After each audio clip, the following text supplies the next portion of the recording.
صورة القمر اللي قدامنا دي هي لست اسمها ريسيكات عزيز من نيجيريا. اتولدت بعيون زرقاء جميلة كده ورثتها عن أمها. ولما كانت في المدرسة ظن واحد من المشرفين اللي في المدرسة إن ممكن يكون لون عينها ده مرض، لأنه كان لون نادر جدا ومش متعودين عليه. فطلب من أبوها إنه ياخدها لطبيب عيون علشان يفحص عيونها ويشوف إذا كانت دي حالة طبيعية ولا فيها مشكلة.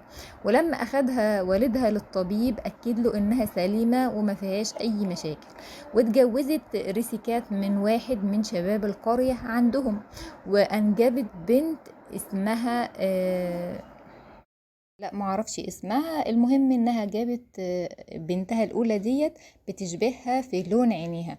وهنا جوزها انزعج منها جدا لدرجة انه بعد عنها وما بقاش يتكلم معاها لغاية ما حملت مرة تانية، وهنا برضو جابت بنت وطلعت برضو نفس لون عينيها.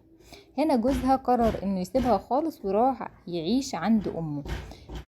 انها كانت ست غلبانه وطيبه ومستحملاه، وكمان عايشه معاه في خيمه وهي وولادها مش لاقيين ياكلوا، وكانت مستحمله فقره الشديد ده وكمان ما عجبوش.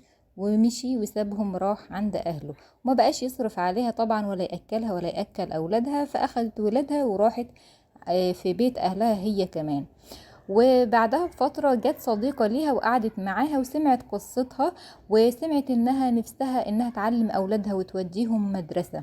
فهنا صديقتها دي نشرت ليها فيديو حكت قصتها، ومن حسن حظها ان الفيديو ده انتشر جدا وناس كتيرة جدا اتعاطفت معاها، ومنهم اللي جاب لها بيت علشان تعيش فيه، ومنهم اللي تكفل بمصاريفها ومصاريف أولادها ودخل أولادها المدرسة. هنا كانت قصتها الجميلة ديت. هي جميلة لكن قصتها بائسة، مع انها جميلة جدا وجمالها نادر الوجود. كتير من الشباب اساسا بتبهرهم او اول ما بيلفت انتباههم هو العيون الملونة في الست وبينجذبوا لها جدا.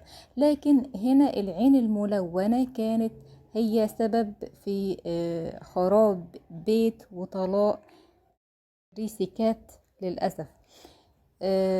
هي طبعا اتطلقت بعد الموضوع ده، واهل الخير هم اللي تكفلوا بيها وبأولادها.